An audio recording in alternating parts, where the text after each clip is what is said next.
હરે કૃષ્ણ, જય દ્વારકાધીશ.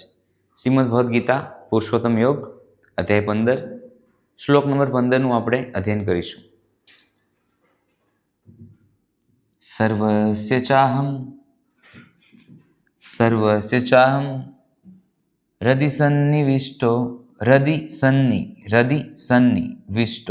ઓકે, સર્વસ્ય ચાહમ હૃદિ સન્નિ વિષ્ટો.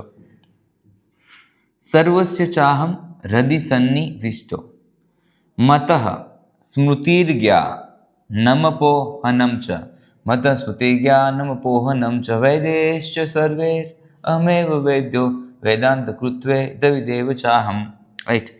મતઃ સ્મૃતિર્જ્ઞા નમપોહનમ ચ વેદેશ્ચ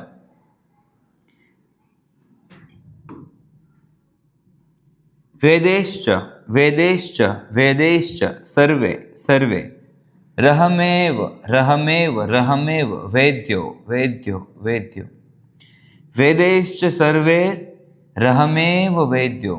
વેદેશ્ચ સર્વે રહમેવ વેદ્યો. વેદાંત કૃદ્વે દવિદેવ ચાહમ. વેદાંત કૃદ્વે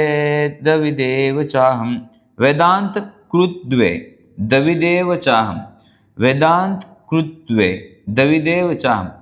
લાઈન સાથે છે, આપણે અલગ અલગ અહીં પાઠ કરેલા છે જેનાથી આસાન થઈ જશે સમજવું. વેદાંત કૃદ્વે દવિદેવ ચાહમ. બરોબર. સર્વસ્ય ચાહમ હૃદિ સન્નિવિષ્ટો મતઃ સ્મૃતિર્જ્ઞાનમપોહનમ ચ. સર્વસ્ય ચાહમ હૃદિ સન્નિવિષ્ટો મતઃ સ્મૃતિર્જ્ઞાનમપોહનમ ચ વેદેશ્ચ સર્વે રહમેવ વેદ્યો વેદાંત કૃત્વે દવિદેવ ચાહમ. વેદેશ્ચ સર્વે રહમેવ વેદ્યો વેદાંત કૃત્વે દવિદેવ ચાહમ. સંપૂર્ણ શ્લોક આપણે સાથે બોલીશું. સર્વસ્ય ચાહમ હૃદિ સન્નિવિષ્ટો મતઃ સ્મૃતિર્જ્ઞાનમપોહનમ ચ વેદેશ સર્વે રહમેવ વેદ્યો વેદાંત કૃત્વે દવિદેવ ચાહમ. જોઈએ આપણે ટ્રાન્સલેશન.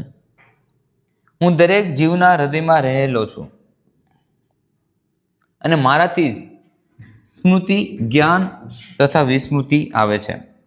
સર્વે વેદો દ્વારા જાણવા યોગ્ય હું જ છું. નિસંદેહ હું જ વેદાંતનો સંકલન કરતા છું અને સર્વે વેદોનો જ્ઞાતા પણ હું જ છું. સર્વસ્ય ચાહમ હૃદિ સન્નિવિષ્ટો. હૃદયની અંદર ભગવાન શ્રી કૃષ્ણ કહે છે સર્વે જીવ છે તેના હૃદયમાં હું વાસ કરું છું.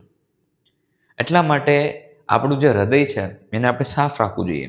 જે રીતના મંદિરને આપણે સાફ રાખીએ છીએ, જે રીતે આપણે ઘરને સાફ રાખીએ, એ રીતના કામ, ક્રોધ, લોભ, મોહ, મદ મત્સર્ય, ઘણી બધી ઈર્ષા, ઘણી બધી જે કન્ટામિનેટ છે, જે કચરાઓ છે આપણા હૃદયની અંદર ભરેલા છે, એ કચરાઓને હટાવવા માટે ભગવાન શ્રી કૃષ્ણનું નામ, શ્રીમદ ભગવદ્ ગીતાનું અધ્યયન કરવું જોઈએ, જેનાથી ભગવાન શ્રી કૃષ્ણ ત્યાં વાસ કરે. તો સર્વસ્વ ચાહમ હૃદિ સન્નિવિષ્ટો. ભગવાન શ્રી કૃષ્ણ છે એ દરેક જીવના હૃદયમાં વસે છે. મત સ્મૃતિર્જ્ઞાનમ પોહનમ છે. મતલબ સ્મૃતિ, વિસ્મૃતિ, યાદ આવવું અને ભૂલી જવું, અને જે જ્ઞાન, જે ઇન્ટેલિજન્સ, જે બુદ્ધિ છે, ભગવાન શ્રી કૃષ્ણ કહે છે એ પણ હું જ છું. બરાબર. સ્મૃતિ, જ્ઞાન તથા વિસ્મૃતિ આવે છે એ પણ ભગવાન શ્રી કૃષ્ણ કહે છે મારા દ્વારા આવે છે. મત સ્મૃતિ જ્ઞાનમ પોહનમ ચ. યાદ આવવું, ભૂલાઈ જવું, અને જે જ્ઞાન છે ભગવાન શ્રી કૃષ્ણ એ મારા દ્વારા જ આવે છે. નેક્સ્ટ. સર્વ વેદો દ્વારા જાણવા યોગ્ય હું છું. જે બધા વેદો છે એનો સાર છે, ભગવાન શ્રી કૃષ્ણ કહે છે એનું એક જ કાર્ય છે કે બધા મને સમજે, મને જાણે. વેદો દ્વારા જે જાણવા યોગ્ય જે વસ્તુ છે એ છે પૂર્ણ પુરુષોત્તમ ભગવાન શ્રી કૃષ્ણને જાણવા. સર્વ વેદો દ્વારા જાણવા યોગ્ય ભગવાન શ્રી કૃષ્ણ કહે છે હું જ છું.